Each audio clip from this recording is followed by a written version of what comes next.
San Lorenzo, enclavado en las altas montañas de Oaxaca, era un lugar donde el tiempo parecía correr a su propio ritmo. Las mañanas nacían con una suave niebla que besaba los centenarios cafetales, y el aire cargaba el perfume dulce de la tierra y de los granos de café secándose al sol. Las calles de adoquines y las casas de colores vivos contaban historias de generaciones, de una comunidad tejida con los hilos de la tradición y la ayuda mutua.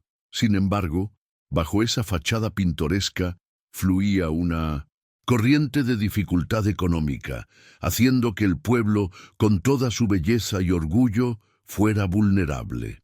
La amenaza de la explotación externa era un fantasma siempre presente, susurrando promesas vacías a los oídos de un pueblo que luchaba por mantener su dignidad y su modo de vida, resistiendo silenciosamente a la modernidad depredadora que llamaba a su puerta. En el corazón de este pueblo vivía Sofía Reyes, una niña de 12 años cuyo silencio a menudo se confundía con indiferencia. Apariencia sencilla, con largos cabellos oscuros y ojos que parecían contener universos, Sofía era una observadora. El mundo, para ella, no era un caos de emociones e interacciones impredecibles, sino un vasto sistema de patrones, una secuencia lógica de causas y efectos. Antes de sumergirnos en su increíble hazaña, quiero hacer un pacto contigo. Este canal existe para dar voz a héroes silenciosos como Sofía, pero para que estas historias lleguen lejos, necesito tu ayuda. Tenemos una meta audaz: alcanzar los 1000 nuevos suscriptores con esta historia. Cada suscripción es un voto de apoyo a la inclusión y a la justicia. Por favor, pulsa el botón de suscribir ahora mismo y únete a nosotros. Y para sentir la fuerza de nuestra comunidad global, comenta abajo desde qué ciudad o país estás viendo nacer la leyenda de Sofía. Diagnosticada en el espectro autista, su mente operaba con una precisión quirúrgica, viendo las conexiones que pasaban desapercibidas para los demás. La inteligencia de Sofía era nada menos que extraordinaria, un prodigio silencioso cultivado en los polvorientos pasillos de la biblioteca local y en las limitadas horas de acceso a Internet en la escuela comunitaria. Autodidacta por naturaleza, devoraba libros con un hambre insaciable, llegando a dominar 6 idiomas sin haber tenido nunca una clase formal. Su conocimiento enciclopédico abarcaba temas que desafiaban su edad y su entorno, con un enfoque particular en economía, historia y finanzas globales. Entendía los entresijos de los mercados de valores y las complejidades de la deuda soberana con una profundidad que superaba la de muchos expertos. Su mente, regida por una lógica implacable y un sentido de la justicia inquebrantable, era un tesoro escondido, una herramienta poderosa esperando el momento adecuado para ser revelada. La fuerza motriz, detrás de la incesante búsqueda de conocimiento de Sofía, era una historia de dolor familiar, la historia de su abuelo, Joaquín Reyes. Él había sido un empleado ejemplar, un hombre leal, que dedicó décadas de su vida a Santana Emprendimientos solo para ser descartado sin ceremonias cuando la empresa decidió optimizar sus costos. La injusticia de ese acto, la forma en que un hombre bueno fue reducido a un número en una hoja de cálculo, dejó una cicatriz profunda en la familia Reyes y encendió en Sofía una fría llama de determinación.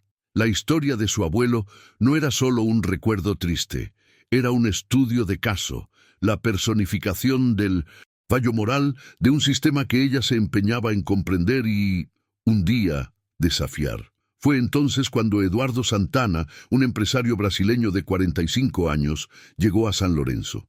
Con su traje caro y un aire de superioridad, era la encarnación viva del sistema que había aplastado a su abuelo.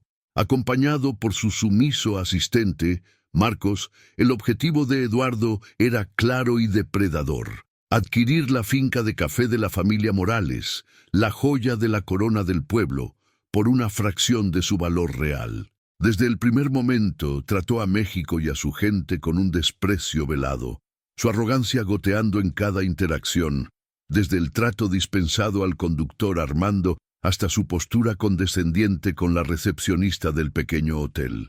Él veía a San Lorenzo no como un hogar, sino como un recurso a ser explotado.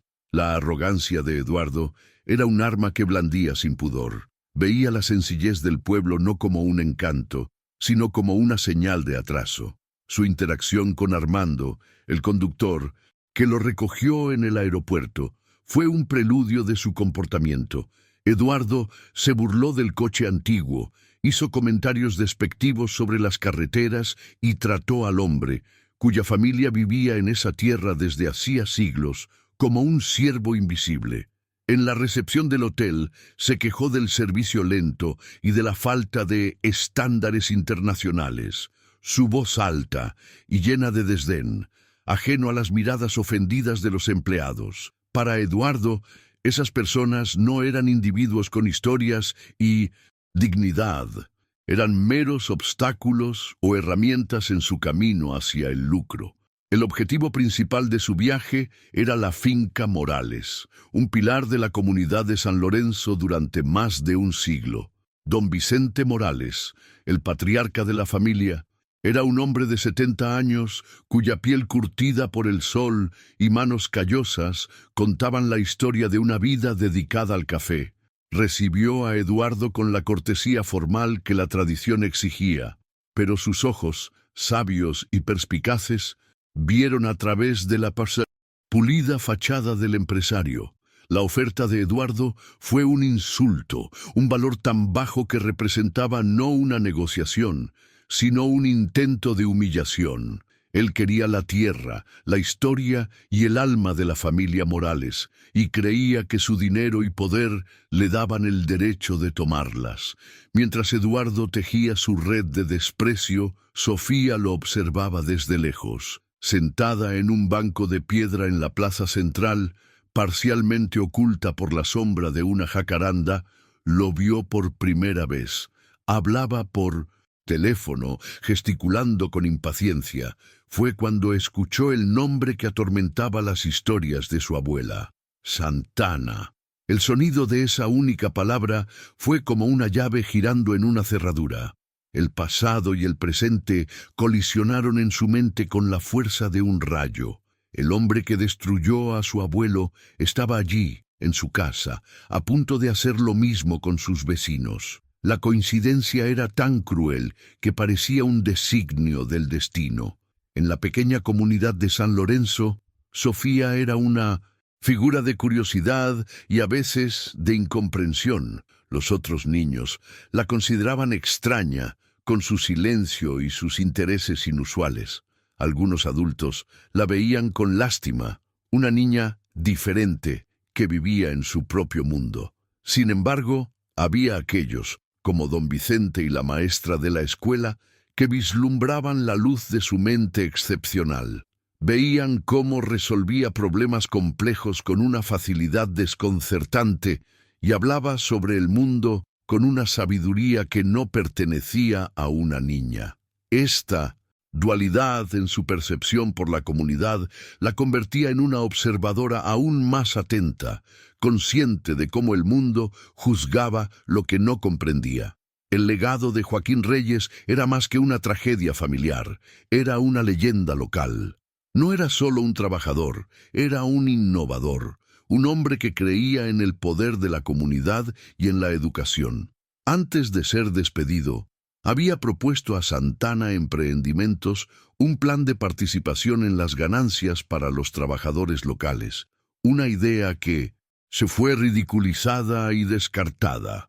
En San Lorenzo era recordado como un visionario, un hombre justo cuya integridad contrastaba fuertemente con la codicia de la corporación que lo traicionó. La presencia de Eduardo Santana en el pueblo era, por lo tanto, una profanación de la memoria de Joaquín, una reapertura de una herida que nunca había cicatrizado por completo. Una tensión palpable comenzó a instalarse en San Lorenzo. No era una tensión de miedo, sino de orgullo herido. La llegada de Eduardo y Su actitud desdeñosa eran un ataque directo a la identidad del pueblo. Las conversaciones en los cafés y en el mercado giraban en torno al brasileño arrogante y su oferta insultante a don Vicente. Había una resistencia silenciosa formándose, un sentido colectivo de que necesitaban proteger a uno de los suyos. La lucha no era solo por la finca Morales, era por el alma de San Lorenzo, una batalla entre la preservación de su cultura y la rendición a un mundo que solo valoraba el dinero. Dentro de 1900, Sofía, una tormenta silenciosa se formaba, mientras por fuera permanecía inmóvil un cuaderno de notas en su regazo. Su mente procesaba información a una velocidad vertiginosa. Conectaba los informes financieros de Santana Emprendimientos, que había estudiado en línea, con la historia de su abuelo. Analizaba el comportamiento de Eduardo, identificando sus vulnerabilidades, su arrogancia, su ego inflado. No era un plan de venganza lo que se formaba en su mente, sino algo mucho más complejo y preciso. Era un plan de educación, una ecuación cuidadosamente calculada para enseñar a un hombre poderoso el verdadero significado del valor. Ella no necesitaba la comprensión de los demás, solo la oportunidad de demostrar aquello de lo que era capaz. Su perspectiva única, su capacidad de ver el mundo a través de una lente de lógica y justicia pura, era su herramienta más poderosa. Mientras observaba al hombre que simbolizaba la ruina de su familia, un depredador circulando a su presa, una pregunta silenciosa resonaba en su mente, una cuestión que ahora se extiende a ti que acompañas este viaje. ¿Desde qué rincón del mundo ves cómo esta silenciosa batalla por la dignidad comienza a desarrollarse? Si historias como esta tocan tu corazón, considera suscribirte para no perderte el desenlace de esta y otras narrativas de superación. Eduardo Santana, por su parte, continuaba su rutina, completamente ajeno a la mente brillante que lo diseccionaba a distancia. Se consideraba el maestro del juego, el jugador de ajedrez, moviendo sus piezas con maestría en un tablero que creía controlar. Veía a los habitantes de San Lorenzo como peones insignificantes, ignorando a la reina silenciosa que observaba cada uno de sus movimientos. Su arrogancia lo cegaba a la verdad. No estaba en un tablero de ajedrez, sino en un terreno desconocido, donde las reglas eran dictadas no por el poder y el dinero, sino por la comunidad, la memoria y la inteligencia formidable de una niña de 12 años. El verdadero desafío para Sofía no era la figura de Eduardo Santana en sí, sino la mentalidad depredadora que él personificaba. Él era el síntoma de una enfermedad mayor, un sistema global que consistentemente valoraba el lucro por encima de la dignidad humana y el crecimiento financiero por encima del bienestar comunitario. La cuestión que rondaba en la mente lógica de Sofía no era cómo vengarse del hombre que representaba la injusticia sufrida por su familia, sino cómo confrontar al propio sistema a través de él. Su objetivo no era la represalia, sino la transformación. No quería destruir a Eduardo, quería desmontarlo, pieza por pieza, y forzarlo a ver el mundo a través de una nueva lente, una que revelara el costo humano detrás de sus ecuaciones de negocios. Tras presentar su oferta humillante a la familia Morales, Eduardo pasó los días siguientes en un estado de impaciencia arrogante, esperando la inevitable rendición. Caminaba por las calles de San Lorenzo como un conquistador, inspeccionando un territorio subyugado. Junto a su asistente Marcos, tejía críticas crueles y en voz alta, burlándose de la primitividad del lugar. Señalaba las fachadas antiguas, el ritmo tranquilo de la vida, y los describía como señales de estancamiento y falta de ambición. Cada comentario era una púa lanzada contra el orgullo del pueblo local, una demostración de su total incapacidad de ver el valor que no pudiera ser medido en cifras monetarias, ajeno al resentimiento que sembraba a cada paso. Fue en la plaza central, el corazón palpitante de la vida comunitaria, donde el destino orquestó la confrontación. Eduardo divisó a Sofía, una figura solitaria sentada en un banco, completamente absorta en un libro de tapa gastada. Al acercarse, notó con desdén el título, Principios de Macroeconomía Avanzada. La ironía de la escena lo divirtió. Una niña, en un pueblo olvidado por el mundo, fingiendo leer un texto complejo. Para él, era el colmo de la pretensión, una metáfora perfecta de lo que consideraba la condición de esa gente, soñadores con delirios de grandeza, pero sin los medios o la inteligencia para realizar algo sustancial. Se preparó para usar a la niña como un ejemplo didáctico para su asistente. «Mira, Marcos», comenzó Eduardo, su tono alto y deliberadamente profesoral, asegurándose de que la niña pudiera oír. «De esto es de lo que hablo. La pobreza no es solo falta de recursos, es un estado mental. Se conforman con poco, leen libros que no entienden y sueñan con un mundo que nunca alcanzarán. La falta de ambición es como una enfermedad aquí. Es su destino». Gesticuló hacia Sofía como si fuera una pieza de museo, un artefacto que representaba la resignación. Sonrió, satisfecho con su propio análisis, creyendo estar profiriendo una verdad incontestable sobre la naturaleza del éxito y del fracaso, sin percibir la tormenta que estaba a punto de invocar. Sofía no se encogió ni demostró rabia. Con una lentitud deliberada, marcó su página, cerró el pesado libro y lo colocó suavemente a su lado en el banco. Se levantó con una postura que desmentía su edad, sus movimientos tranquilos y precisos. Luego se giró y caminó en dirección a los dos hombres. No había vacilación en sus pasos, solo una determinación serena que era, en sí misma, desconcertante. Eduardo, que esperaba una reacción de vergüenza o intimidación, se encontró momentáneamente sin palabras. La tranquilidad de la niña era una anomalía, un dato que no encajaba en su ecuación de poder y sumisión, y una leve sensación de incomodidad comenzó a instalarse. «Disculpe, señor», dijo Sofía, su voz clara y sin inflexión. «Escuché su análisis sobre el estado mental local. Me gustaría cuestionar su visión del mundo». La formalidad de su discurso y la elección de las palabras tomaron a Eduardo por sorpresa. Antes de que pudiera responder con un comentario sarcástico, ella continuó. «Su filosofía parece basarse en un modelo de darwinismo social obsoleto, que ignora los efectos sistémicos de la explotación económica y la externalización de costos sociales». Usó los términos técnicos con una naturalidad que transformó la sorpresa de Eduardo en un shock genuino. La niña no solo estaba repitiendo palabras, estaba construyendo un argumento. Inicialmente, la arrogancia de Eduardo lo llevó a tratar la situación con un humor condescendiente. Soltó una risa forzada, intentando retomar el control de la narrativa. «Vaya, vaya, tenemos una pequeña filósofa aquí. Dime, niñita, ¿en qué galleta de la fortuna aprendiste palabras tan grandes como externalización?», preguntó, mirando a Marcos en busca de complicidad. Su objetivo era infantilizarla, reducirla a una curiosidad pasajera y reafirmar su posición de superioridad intelectual.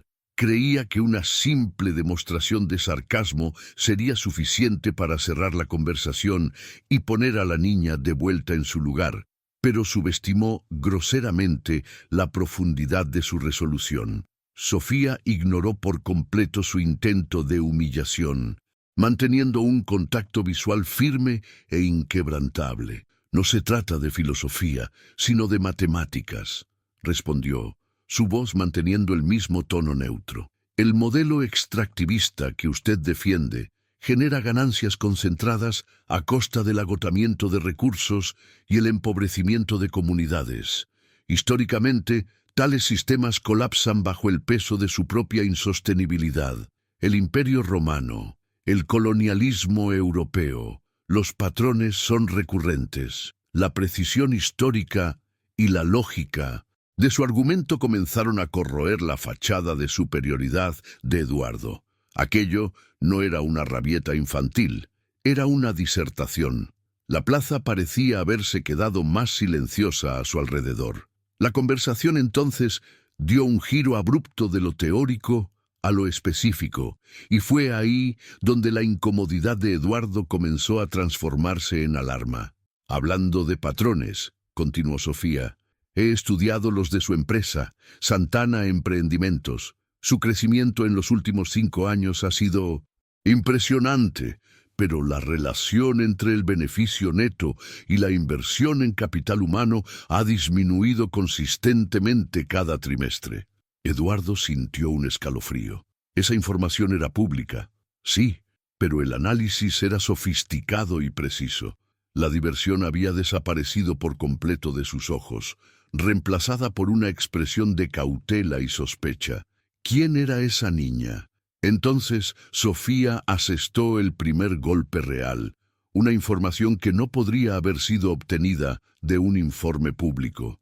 Por ejemplo, en el último trimestre, el beneficio aumentó un 12%, mientras que el presupuesto para beneficios de los empleados fue recortado en un 8%. Curiosamente, ese recorte de costos equivale casi exactamente al precio de su nuevo yate, el Titán. Hizo una pausa, dejando que la información flotara en el aire. Y los despidos fueron 512 para ser exactos, no 500, como se divulgó a la prensa. 512. La precisión del número fue como una bofetada en el rostro de Minoritsin.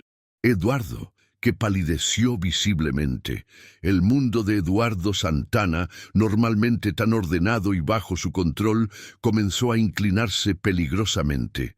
Su mente, afilada para los negocios y las trampas, buscaba frenéticamente las posibilidades. ¿Cómo esa niña, en medio de un pueblo mexicano aislado, podía saber detalles tan específicos y confidenciales? ¿Habría sido una filtración? ¿Espionaje corporativo? Sus ojos se clavaron en Marcos, su asistente, que parecía aún más sorprendido y aterrorizado que él. La posibilidad de una traición interna pasó por su cabeza, pero la calma de la niña sugería otra fuente, una que él no podía ni siquiera comenzar a comprender, y lo desconocido lo asustaba. Con la precisión de un cirujano, Sofía continuó su disección. 512 despidos no son solo un número para optimizar una hoja de cálculo, señor Santana. Son 512 familias que perdieron su principal fuente de ingresos. Son comunidades que sufrieron el impacto económico y social de esa decisión. Usted cambió la estabilidad de más de 2.000 personas por un juguete de lujo. No alzó la voz, no había acusación en su tono, solo la presentación de un hecho, lo que hacía sus palabras aún más cortantes. Estaba traduciendo sus decisiones financieras al lenguaje que él se negaba a hablar, el lenguaje de las consecuencias humanas. La dinámica en la plaza comenzó a cambiar sutilmente. Algunos lugareños, que inicialmente observaban desde lejos con curiosidad, comenzaron a acercarse. Entre ellos estaba Armando, el conductor que Eduardo había humillado. Formaron un círculo laxo, sus expresiones pasando de intrigadas a intensamente enfocadas. No entendían los términos económicos, pero comprendían perfectamente la esencia del enfrentamiento. Una de sus niñas, la pequeña y callada Sofía, estaba de pie, desarmando al hombre más poderoso que jamás habían visto con nada más que palabras y coraje. Un sentimiento de orgullo protector comenzó a surgir entre ellos. Eduardo, intentando desesperadamente recuperar el equilibrio, miró a Sofía con una mezcla de furia y asombro. «¿Quién eres?», exigió, su voz un gruñido bajo. «¿Quién te contó estas cosas? No tienes derecho a hablar de mis negocios. No sabes nada de mí». Su intento de intimidación era un reflejo, la herramienta que siempre usaba cuando se sentía amenazado. Sin embargo, ante la serenidad inquebrantable de Sofía, sus amenazas sonaban huecas, desprovistas del poder que estaba acostumbrado a ejercer. La niña simplemente Lo observaba esperando a que terminara su explosión de ego herido. Mi interés es personal, dijo Sofía, y por primera vez, una nota de emoción profunda resonó en su voz. Una corriente subterránea de dolor y propósito. Lo fijó con su mirada penetrante y asestó el golpe final, la pieza que conectaba todos los puntos de su frío análisis. Uno de esos 512 empleados, uno de esos números que usted usó para comprar su yate, era mi abuelo. Su nombre era Joaquín Reyes. El nombre quedó suspendido en el aire cálido de la tarde, cargado con el peso de la historia, de la injusticia y de una memoria que ese pueblo se negaba a olvidar. El impacto de la revelación golpeó a Eduardo como una onda de choque física. El nombre Joaquín Reyes no le era familiar. Era solo uno entre miles de nombres en su larga carrera de adquisiciones y despidos. Pero la conexión, la genealogía de ese dolor, lo desequilibró por completo. Estaba siendo confrontado no por un activista o un competidor, sino por la consecuencia directa de uno de sus actos, una consecuencia que había adquirido un rostro, una voz y una inteligencia aterradora. El pasado, que él consideraba enterrado e irrelevante, se había levantado para encararlo en la forma de una niña de 12 años. Un murmullo recorrió a la multitud que ahora los rodeaba. El nombre de Joaquín Reyes era sagrado en San Lorenzo. De repente, todo tuvo sentido. El coraje de la niña, su conocimiento, su determinación. Aquella no era una discusión aleatoria sobre economía, era un ajuste de cuentas. Era la nieta de Joaquín, la heredera de su dignidad, defendiendo no solo su memoria, sino a todo el pueblo contra el mismo depredador. La causa de Sofía se convirtió instantáneamente en la causa de todos. Ella era su campeona, y un muro silencioso de solidaridad comenzó a formarse a su alrededor, un escudo humano contra la arrogancia del forastero.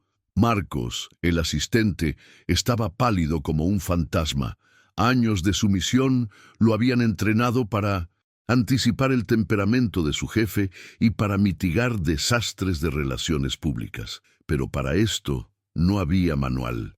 Vio la situación pasar de una conversación incómoda a una crisis de proporciones épicas en cuestión de minutos. Intentó dar un paso al frente para susurrarle al oído a Eduardo que necesitaban salir de allí inmediatamente, pero el empresario estaba paralizado, atrapado en la mirada de Sofía, un hombre acostumbrado a dar órdenes, ahora completamente impotente. Por primera vez, una fisura apareció en la armadura de calma de Sofía. Un ligero temblor en su voz reveló la vulnerabilidad bajo la superficie de acero. «Mi abuelo nunca me enseñó a odiar», dijo ella, su voz un poco más suave. «Él me enseñó sobre la justicia. Decía que el poder sin responsabilidad es la forma más peligrosa de ignorancia. No estoy aquí por venganza, señor Santana. Estoy aquí porque mi abuelo creía en la educación». La confesión de su verdadera motivación, despojada de rabia, la hizo aún más formidable y conmovedora a los ojos de la comunidad. Esta mezcla de fuerza intelectual y vulnerabilidad emocional cimentó el apoyo de la comunidad. Ya no veían solo a la niña prodigio y excéntrica, veían a la nieta de Joaquín, una niña cargando el peso de una injusticia histórica con una gracia y un coraje increíbles. El instinto de proteger a uno de los suyos, especialmente a una niña enfrentando a un adversario tan desproporcionado, se volvió abrumador. San Lorenzo, con su espíritu colectivo, había elegido su bando de forma decisiva e irrevocable, transformando una disputa personal en un acto de resistencia comunitaria. En ese momento crucial, don Vicente Morales, el patriarca de la familia de caficultores, llegó a la plaza atraído por la creciente conmoción. Sus ojos evaluaron la escena rápidamente. Eduardo, acorralado y pálido. La comunidad, formando un círculo silencioso y resuelto. Y Sofía, en el centro de todo, pequeña en estatura, pero inmensa en presencia. Sin decir una palabra, Don Vicente caminó hasta la niña y le puso una mano firme y arrugada en el hombro. Fue un gesto simple, pero que resonó como un trueno, un respaldo público y poderoso que legitimó la lucha de Sofía y selló el destino de Eduardo. Cada palabra de duda que ella había escuchado en su vida pareció evaporarse en ese instante de apoyo. Sofía sintió la fuerza de la mano de don Vicente y la mirada colectiva de la comunidad como una armadura. Sabía que el verdadero desafío no era derrotar a Eduardo, sino demostrarse a sí misma que su mente, su forma de ser, era un don. El apoyo de ellos era un profundo recordatorio de que ninguna lucha tiene por qué ser solitaria. Si tú que me ves también crees en la fuerza que una comunidad unida puede tener, te pido que te suscribas al canal. Tu suscripción nos ayuda a seguir compartiendo relatos como este, donde la unión transforma lo imposible en realidad. El conflicto, que había comenzado como un duelo intelectual entre una niña y un empresario, se había metamorfoseado. Ahora era San Lorenzo contra Eduardo Santana. Ya no estaba tratando con una niña precoz. Estaba enfrentando el espíritu colectivo de un pueblo entero, un pueblo que había subestimado e insultado. Estaba rodeado, no por una multitud furiosa con horcas, sino por algo mucho más intimidante, un muro de silencio, de miradas juzgadoras y de una calma determinada que lo despojaba de todo su poder. La plaza central se había convertido en su tribunal. En un último y patético intento de reafirmar su dominio, Eduardo intentó burlarse de la situación. ¡Qué actuación!, exclamó, forzando una risa que sonó estridente y falsa. Muy bien ensayada. ¿Cuánto le pagaron a esta niña para que memorizara estas líneas? ¿Creen que esta pequeña obra de teatro me asusta? Sus palabras, sin embargo, no cargaban convicción. Eran las bravuconadas de un hombre acorralado, un rey desnudo dándose cuenta de que su corona era una ilusión, y todos en la plaza podían ver su desesperación. Estaba tratando de reescribir la realidad, pero la verdad ya había sido dicha. Sofía asestó el golpe de gracia, no con emoción, sino con otro hecho irrefutable y helado. La compra del yate Titán por $27 millones fue registrada a través de una empresa fantasma en las Islas Caimán, una semana después del despido de los 512 empleados, dijo, su voz resonando con una claridad cristalina. ¿Eso también forma parte de la actuación, señor Santana? El detalle sobre el paraíso fiscal era la prueba final. Esa información era imposible de obtener públicamente. El misterio sobre la fuente de su conocimiento se volvió tan abrumador como sus acusaciones, dejándolo sin respuesta y sin salida. El silencio que siguió fue roto por Armando, el conductor. Dio un paso al frente, posicionándose al lado de Sofía. Su voz no contenía rabia, sino una tristeza profunda y digna. Nosotros recordamos a Joaquín Reyes, señor, dijo, hablando no solo por sí mismo, sino por todos.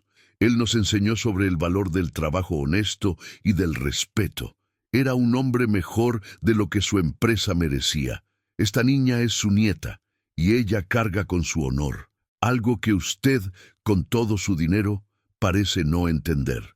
La tensión en la plaza alcanzó su punto máximo. El poder se había invertido por completo. Eduardo Santana, el titán de la industria, estaba expuesto, vulnerable y juzgado por aquellos a quienes consideraba insignificantes. La comunidad no necesitaba levantar un dedo. Su presencia unificada, su testimonio silencioso del triunfo moral de Sofía, era su arma. Esperaban, observando, dándole a Joaquín Reyes, a través de su nieta, la última palabra. El aire estaba pesado con la expectativa de lo que vendría a continuación. Fue entonces cuando Sofía presentó su sentencia, que no era lo que nadie esperaba. No exigió una retractación ni una compensación financiera. Sus ojos se fijaron en los de Eduardo y pronunció un veredicto que era a la vez un castigo y una promesa.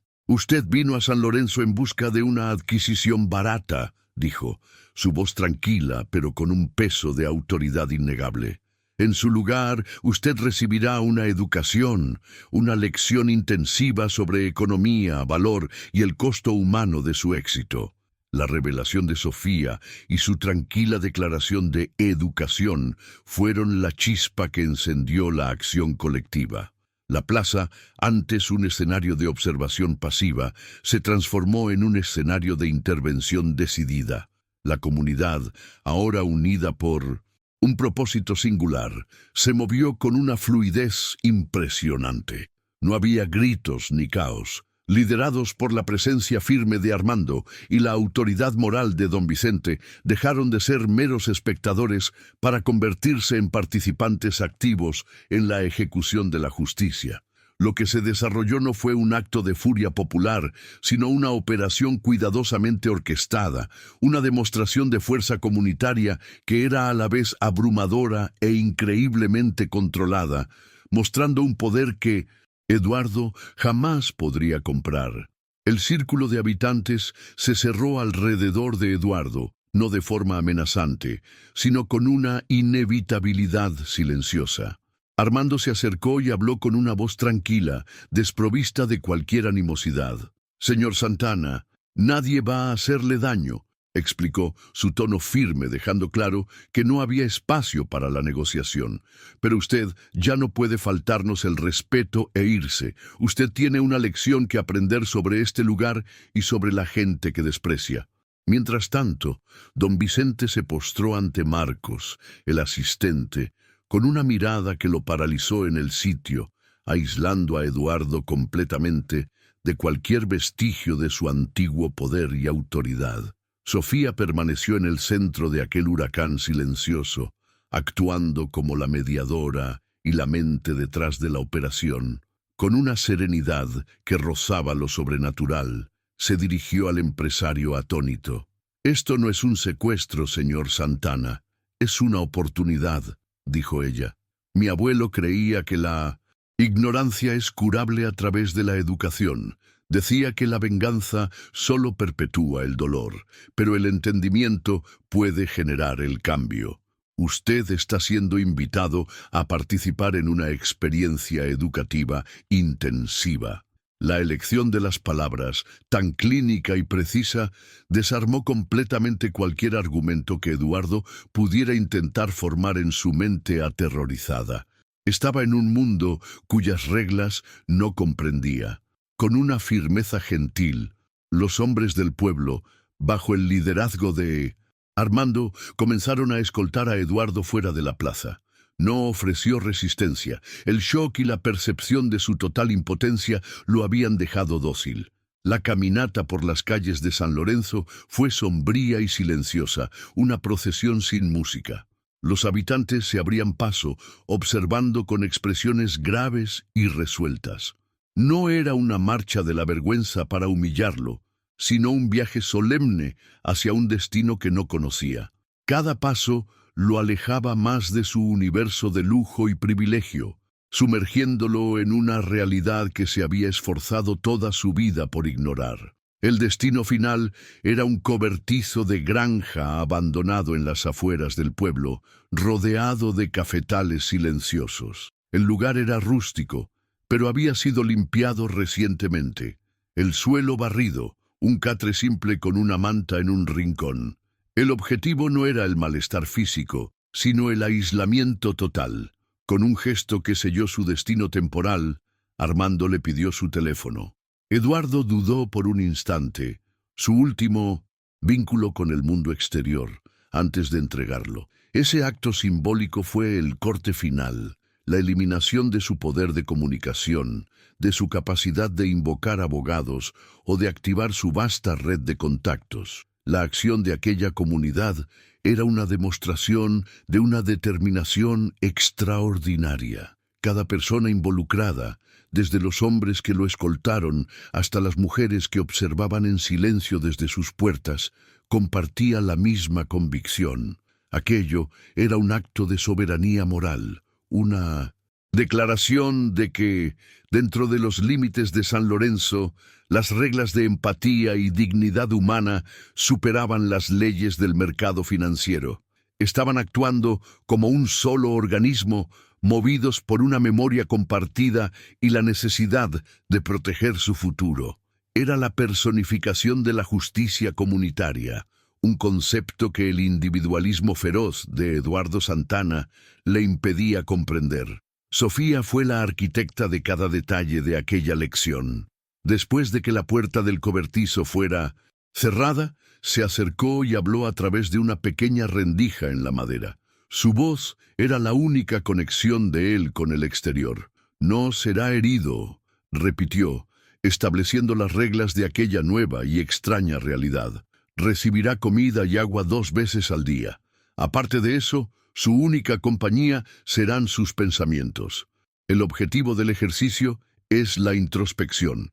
Estaba prescribiendo la soledad como un remedio, forzando a un hombre que vivía rodeado por el ruido del poder y la adulación a enfrentar el silencio ensordecedor de su propia conciencia. Las apuestas eran increíblemente altas, y todos en San Lorenzo lo sabían. Legalmente, sus acciones podrían ser interpretadas como un crimen grave. Si el mundo exterior lo descubría, las consecuencias podrían ser severas para la pequeña comunidad. Sin embargo, el riesgo parecía pequeño en comparación con lo que estaba en juego. No solo estaban lidiando con un empresario arrogante, estaban luchando contra un sistema que amenazaba con consumir su cultura, sus tierras y su modo de vida. Era una batalla por el alma del pueblo, y en una guerra así estaban dispuestos a usar las armas que poseían: coraje, unión y la mente brillante de la nieta de Joaquín Reyes.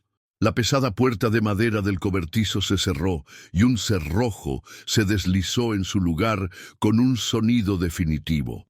La luz del sol se redujo a finos haces que cortaban la penumbra, llena de polvo danzante.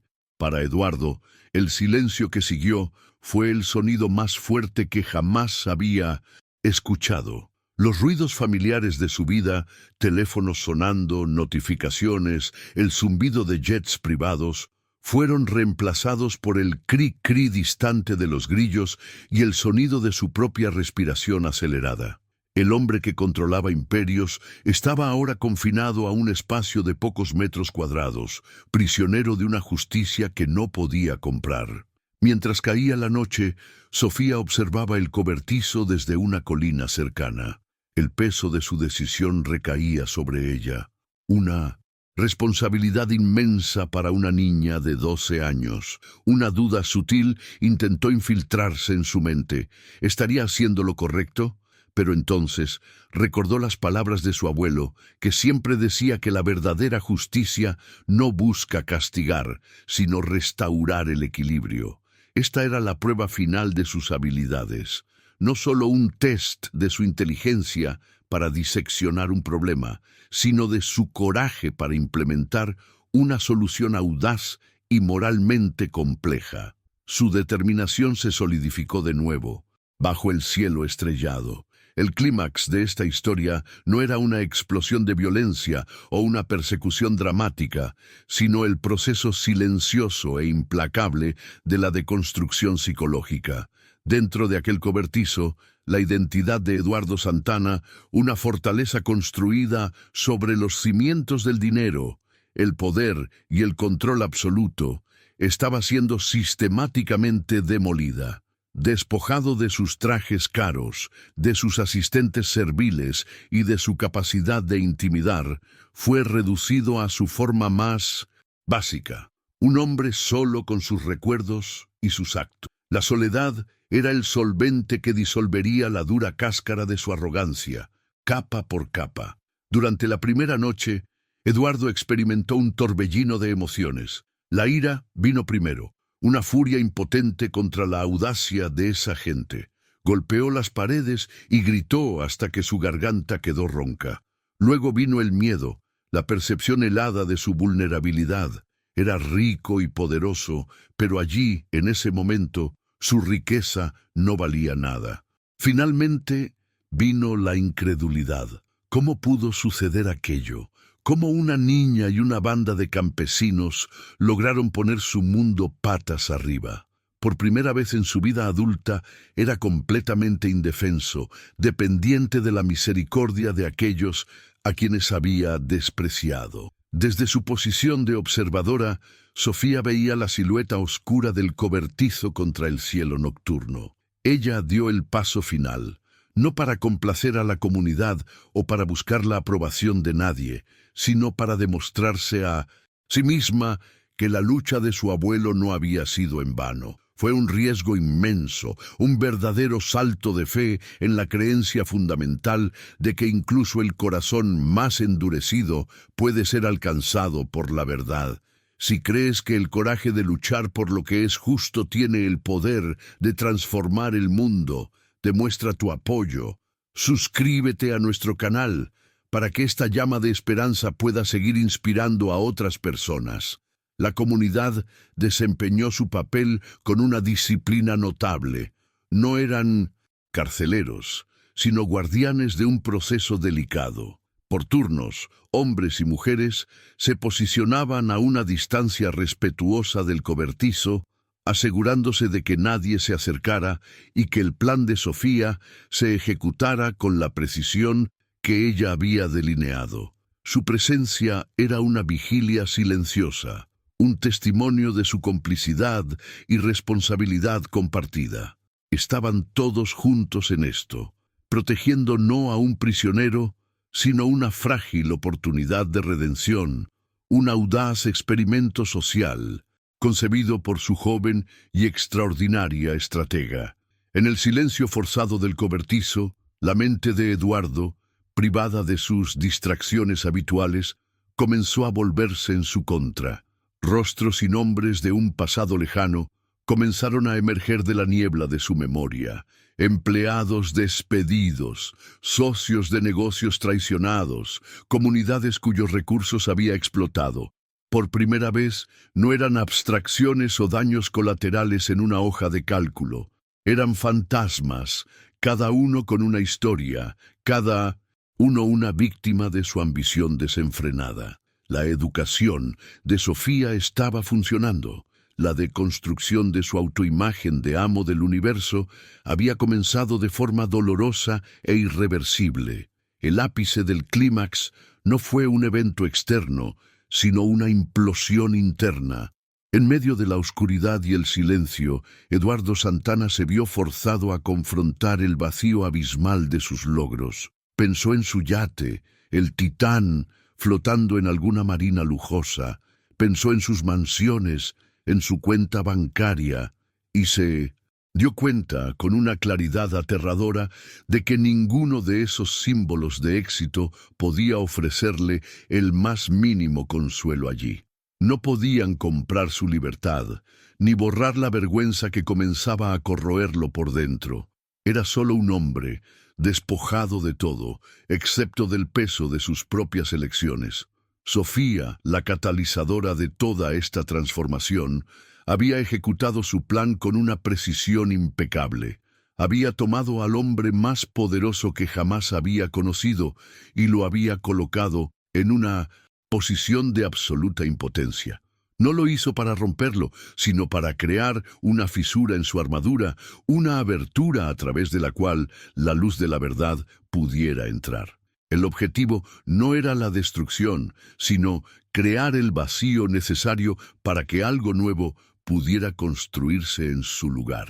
El clímax había alcanzado su punto máximo y el escenario estaba ahora preparado para la fase final y más incierta de su audaz experimento, la resolución. En los días que siguieron, la rutina de Eduardo Santana se redujo a una simplicidad monástica. Sofía se convirtió en su única cuidadora y su único vínculo con el mundo. 2 veces al día llegaba al cobertizo, trayéndole comidas sencillas pero nutritivas: frijoles, arroz, tortillas frescas y frutas locales. Era la misma comida que alimentaba a las familias del pueblo, una comunión forzada con la cultura que él había despreciado. Ella no decía mucho durante estas visitas, simplemente dejaba la comida y el agua, su silencio siendo una herramienta de enseñanza más poderosa que cualquier sermón. Para Eduardo, cada comida era una lección de humildad, un recordatorio de su total dependencia de la bondad de aquellos a quienes consideraba inferiores. Gradualmente, Sofía comenzó a hablar. Sus palabras no eran de acusación ni de rabia. En cambio, compartía historias y filosofías de su abuelo, Joaquín. Explicó que el objetivo de aquella inmersión forzada no era el castigo, sino la claridad. Mi abuelo decía que nadie puede ver su reflejo en agua hirviendo, dijo en una de sus visitas. Su vida era agua hirviendo. Aquí, en la calma, quizás usted pueda verse a sí mismo de verdad. Habló sobre la fe de su familia en el perdón como una forma de liberación y en la educación como el único camino hacia una transformación genuina, plantando semillas de una perspectiva que Eduardo nunca había considerado en su vida. El punto de inflexión en su educación ocurrió al cuarto día. Bajo la mirada atenta de Armando y otros miembros de la comunidad, Sofía condujo a Eduardo fuera del cobertizo, permitiendo que la luz del sol lo golpeara por primera vez en días. Lo guió por un camino de tierra hasta un edificio modesto, pero pintado con colores vibrantes, de donde provenían risas de niños. En la fachada, una placa de madera tallada a mano decía Escuela Comunitaria Joaquín Reyes. Era un proyecto que él jamás podría haber concebido, un santuario de esperanza construido sobre los escombros del dolor que él había ayudado a causar, y su corazón comenzó a pesar de una forma desconocida. Dentro de la escuela, el aire vibraba con energía y propósito. Sofía reveló que ayudaba a financiar el proyecto, no con el dinero de la familia, sino con las ganancias de su pequeño negocio, una consultoría financiera en línea que mantenía en secreto. Usando sus habilidades extraordinarias, aconsejaba a pequeñas empresas éticas de todo el mundo sobre prácticas sostenibles e inversiones socialmente responsables. La revelación sorprendió a Eduardo. La niña a la que había ridiculizado como primitiva operaba en un nivel de sofisticación moral y financiera que él, con todo su poder, nunca había alcanzado.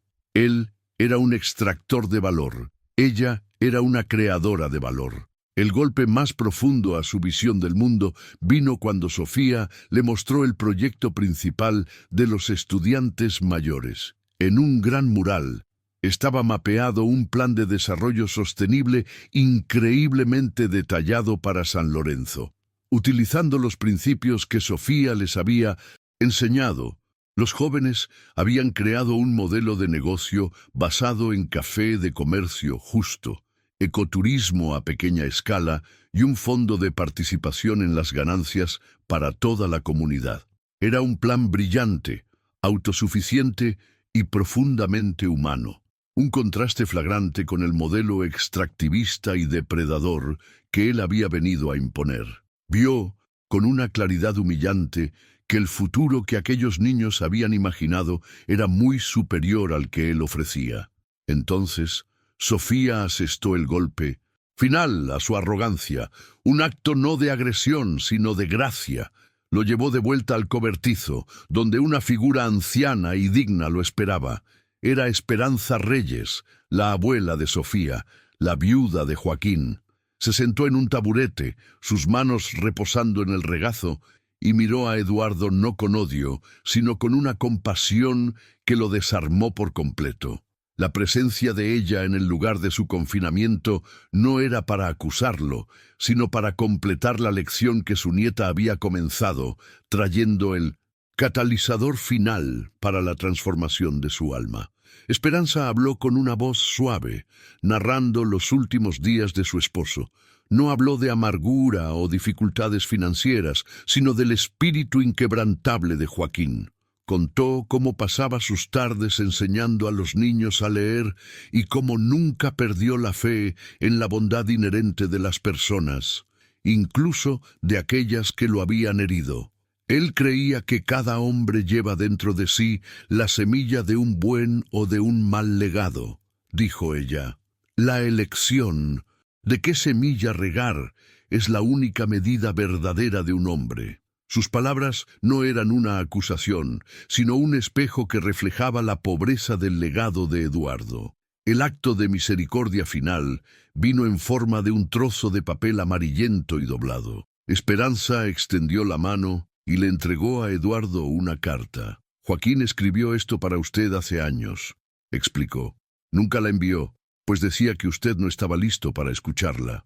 Con manos temblorosas, Eduardo abrió la carta. Las palabras de Joaquín saltaron de la página, no con rabia, sino con una claridad y un perdón impresionantes. Perdonaba a Eduardo por el despido, pero lo desafiaba, como un hombre a otro, a usar sus vastos recursos y su inteligencia para construir algo de valor duradero, para dejar un legado de creación, no de destrucción. La combinación de la gracia inmerecida de Esperanza y el desafío póstumo de Joaquín fue más de lo que el alma endurecida de Eduardo podía soportar. La represa de su arrogancia, de su ego, de una vida entera de negación, finalmente se rompió, se arrodilló en el suelo de tierra del cobertizo y lloró. No eran lágrimas de autocompasión, sino de un dolor catártico y purificador. Lloró por la injusticia que causó, por la bondad que no merecía y por la oportunidad de redención que se le estaba ofreciendo.